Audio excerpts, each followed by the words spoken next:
पुढे ढकलल्या गेलेल्या आहेत आणि त्यामुळं प्रभागाची एक दुरवस्था आपल्या झालेली आहे. त्यामुळे सर्वांनी आता माझी तरी अशी म्हणणं आहे की नगरसेवक आता जे कोण निवडणुका होऊन निवडून येतील त्यांनी तरी आपल्या प्रभागाला म्हणजे व्यवस्थित सुशोभित आणि एक प्रकारे की बाबा माणसांच्या जाणकारीमधला आणि त्यांना एक सपोर्टिव्ह असा नगरसेवक आपल्याला मिळाला तर आपल्याला बरं होईल. कारण यांना आपल्या माणसांचे चांगले प्रॉब्लेम्स पण सुटतील, काय असेल ते माणसांचे प्रॉब्लेम कळतील पण नगरसेवकांच्या बद्दल माणसांची काय माहिती असेल किंवा काय जे हवे असेल तर ते त्यांच्याकडे जाऊन त्यांनी स्वतःहून घेतली पाहिजे.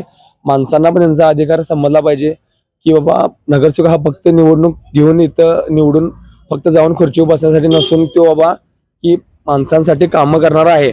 प्रत्येकाची बाबा माणसांनी त्यांची काय कंप्लेंट असेल ती यापाशी जाऊन दिली पाहिजे. नगरसेवक असा पाहिजे आपल्याला की बाबा थोडक्यात की आता जर मी गेले 2 ते 3 वर्ष झालं आपल्या भागामध्ये इथे तायक्वांदोचे प्रशिक्षण वर्ग घेतोय, ज्यामध्ये मुलांना मी तिथं लाठीकाठी वगैरे म्हणा किंवा आपलं तायक्वांदो सेल्फ डिफेन्स लहान मुलांना वगैरे मुलींना वगैरे सक्षम करून आपण त्यांना की त्यांच्या पायावर त्यांनी स्वसंरक्षण त्यांना आपण सेल्फ कॉन्फिडेबल त्यांना आपण बनवतोय मी.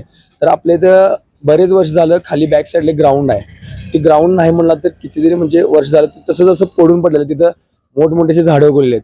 तर ती ग्राउंडची पण स्वच्छता वगैरे करून बाबा आपल्याला स्पोर्ट्सचं एक असं कॉम्प्लेक्स किंवा तिथे बघायचं एक खेळायला मुलांना ग्राउंड एक चांगल्या पद्धतीने तयार करून मिळावं